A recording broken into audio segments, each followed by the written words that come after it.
Ok, entonces, cuando hablamos de la colonización de Honduras, hay que tener en cuenta que este es un proceso, ¿verdad? Esto no ocurrió de la noche a la mañana, no fue algo espontáneo, fue algo bien planificado. Esta organización, más que todo, esta organización colonial se basa en que el territorio ya una vez conquistado, es necesario administrarlo de forma correcta para usufructuarlo, o sea, para sacarle provecho. Entonces lo que ocurrió es que los conquistadores decidieron, una vez que ya estaban conquistados los territorios, crear una serie de instituciones, ¿verdad?, que hacían posible que se podría controlar el comercio, se podría controlar la justicia que se impartía aquí en las colonias. Eso era para garantizar el control, ¿verdad?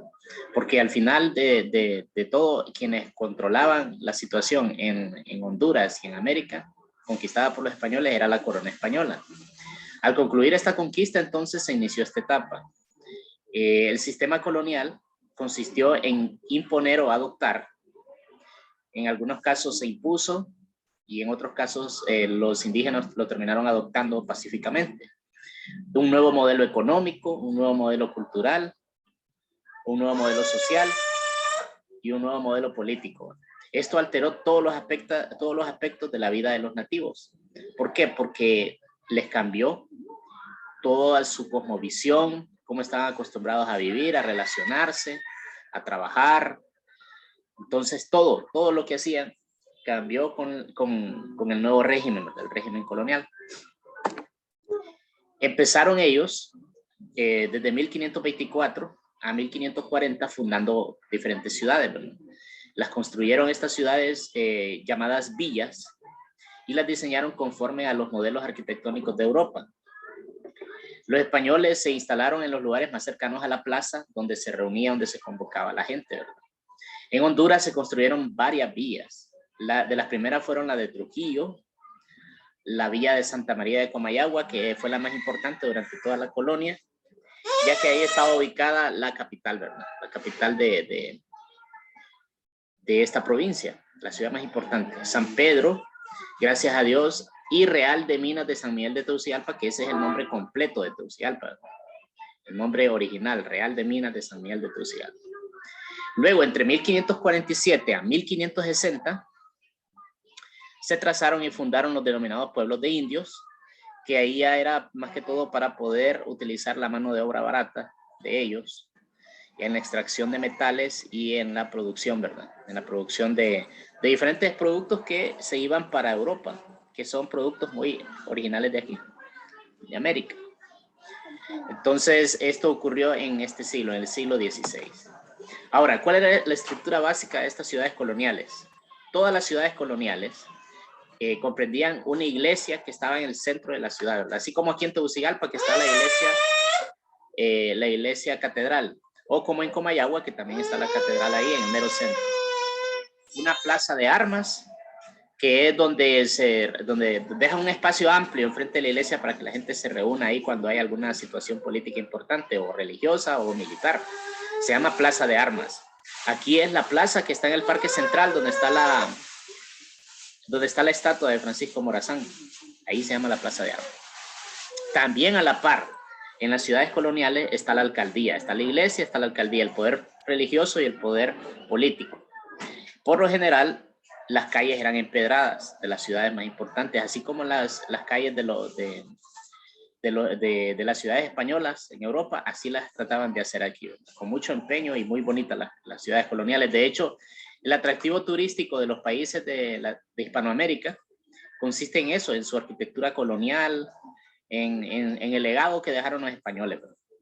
Una buena parte del turismo es por eso. Ustedes van a Comayagua y van a ver que es una ciudad sumamente bella, hermosa, porque está diseñada, está hecha con ese modelo colonial que es muy bonito, muy artístico. Entonces, en eso se basaban ellos. A la par también siempre estaba la cárcel, donde detenían a las personas que eran consideradas criminales. Estaba a la par de la iglesia y a la par de la alcaldía. Y luego tendrían lo que sería un parquecito central, donde la gente podría convivir y recrearse. Este es el diseño de las ciudades o las villas españolas. Como pueden ver aquí en la imagen que les puse, es la imagen de Comayagua. Aquí pueden ver que está la iglesia, que de paso les comento que aquí esta iglesia es una obra de arte maravillosa del estilo barroco y contiene el reloj más antiguo en funcionamiento de América. Un reloj que tiene 1000 años de existir y que funciona con contrapesos. Si ustedes van a Comayagua y hacen el recorrido turístico y lo llevan ahí, van a ver que el reloj, para que funcione, es una máquina de un cuarto entero, ¿no? Y nunca se ha detenido desde esa época. Solo para arreglarlo, para ajustarlo, para ponerle aceite. Aquí pueden ver que está la plaza, el parque, la municipalidad, así exactamente como los españoles lo hacían en todas sus colonias, ¿verdad? Y con los tejados de barro, algo muy bonito, sumamente hermoso. Entonces, les decía al comienzo que las instituciones coloniales fueron las que permitieron que se pudiera controlar y se pudiera organizar bien la sociedad aquí, que hubiera orden, que hubiera control, ¿verdad? Entonces, esas instituciones coloniales eran diferentes. Unas, las que estaban propiamente en la metrópoli, o sea, en España, y otras que eran las que estaban aquí en América. Las que estaban en la metrópoli eran dos, el Real Consejo de Indias y la Real Casa de Contratación de Sevilla, así se llamaba. ¿Y qué era lo que hacían? Controlar el comercio y controlar la justicia. Es importantísimo porque de aquí, de América, iba un montón de cosas valiosísimas en los barcos que tenían que cuidarlas y que tenían que administrarlas bien para que no se perdiera el dinero, ¿verdad? Para que no se perdiera todo lo que se conseguía. Y en América, políticamente, los españoles crearon los virreinatos. Los virreinatos eran las personas que estaban a cargo y que representaban al rey aquí en América. O sea, el virrey era la persona más importante aquí en América. Y estos virreinatos también consistían con una real audiencia que impartía justicia y una capitanía o gobernación que eran los encargados del ejército español para preservar el orden. Entonces así estaba organizado en este esquemita que les estoy enseñando. Luego habían otras organizaciones más pequeñas, pero esas no son tan relevantes para el tema. Ahora, en lo económico, para poderle sacar el máximo provecho a la conquista, lo que hicieron los españoles fue crear dos métodos de explotación: la encomienda y el repartimiento. Y la encomienda era un sistema, ¿verdad?, que recompensaba a los conquistadores con el trabajo de determinados grupos de personas no cristianas conquistadas. ¿Por qué? Porque la idea de la encomienda era, al conquistador le decían, le vamos a dar este grupo de indígenas, que hay unos 500, unos 800 o 1000, que todavía no son cristianos, para que usted los cristianice, para que usted los evangelice, mientras trabajan para usted. Entonces la idea era que no solo trabajaran, ¿verdad?, como esclavos, sino que también recibieran algo positivo por parte de los conquistadores, siendo la religión católica lo que les beneficiaba al final. ¿Okay? Entonces, esto como parte del sistema de la encomienda. Luego el repartimiento. El repartimiento también se trataba de un sistema, ¿verdad?, de explotación que lo que hacía es que los forzaban a trabajar a cambio de una paga mínima, ¿verdad? Pero sobre todo a los rebeldes, a los indígenas que conquistaban en batalla o que se sublevaban. Aquí pueden ver en la imagen, dice, no hay fotografías de esa época, obviamente, todo lo que hay son ilustraciones de libros, ilustraciones de posteriores, pero el sistema de repartimiento, el sistema de encomienda se llevaba todo en libros de contabilidad, se llevaba en todo en la Casa de Contratación de Sevilla, de quiénes eran los españoles que tenían a determinados indígenas contratados. Ahora, ¿cómo estaba organizada la sociedad medieval? ¿Cómo estaba organizada? Pues aquí tenemos una pirámide donde nos dice precisamente los que estaban en los mejores puestos y los que estaban en los no tan mejores. Por ejemplo, aquí los españoles están arriba de la pirámide porque ellos eran los que mandaban, los que gobernaban. Luego estarían abajo los criollos, que eran hijos de los españoles. A los españoles que venían de España y que no habían nacido aquí, sino que habían nacido en España, se les llamaba españoles peninsulares. Y a los hijos de esos españoles, con pareja española, obviamente, se les llamaba criollos. Aquí están en esta parte de la pirámide. Y luego, cuando algunos españoles se casaban con indígenas, entonces a los hijos se les llamaba mestizos. Y esto aquí hay que aclarar que los españoles fueron los únicos de los europeos que vinieron a conquistar América que sí decidieron casarse con indígenas.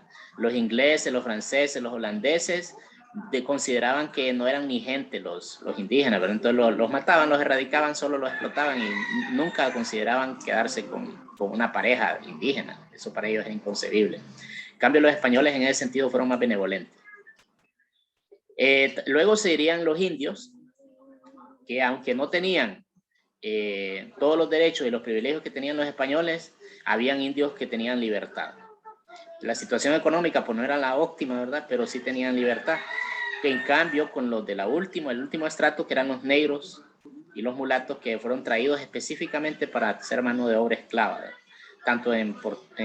Tanto en Brasil como en las colonias inglesas y en las colonias españolas. La esclavitud en esa época era considerada normal, legal. Ahora ya no, gracias a Dios se superó esa etapa, pero en ese entonces era considerado normal tener esclavos. Ahora, ¿qué es lo que van a hacer ustedes en su cuaderno? Son dos actividades pequeñas. Una es copiar el contenido, obviamente, copiar este contenido en su cuaderno porque va a salir después en el examen. Y otra es que me van a investigar sobre el mestizaje colonial y escribir un resumen de una página en su cuaderno. ¿Por qué investigar lo del mestizaje? Porque de estos mestizajes surgieron una gran cantidad de cosas que le llamaban castas. Y van a ver que hay un montón de nombres y de ramificaciones del mestizaje que ocurrió en América, porque no solo se mezclaron los indígenas con los españoles, también se mezclaron los negros con los indígenas. Y se mezclaron los españoles con los negros y los hijos de los negros con los españoles y bueno, un mestizaje completo. Y ustedes van a investigar y me lo van a mandar al cuaderno. Lo van a escribir en su cuaderno y me lo van a mandar al grupo. Así que pasen un buen día y ahí vamos a estar pendientes. Adiós, Nancy. Adiós.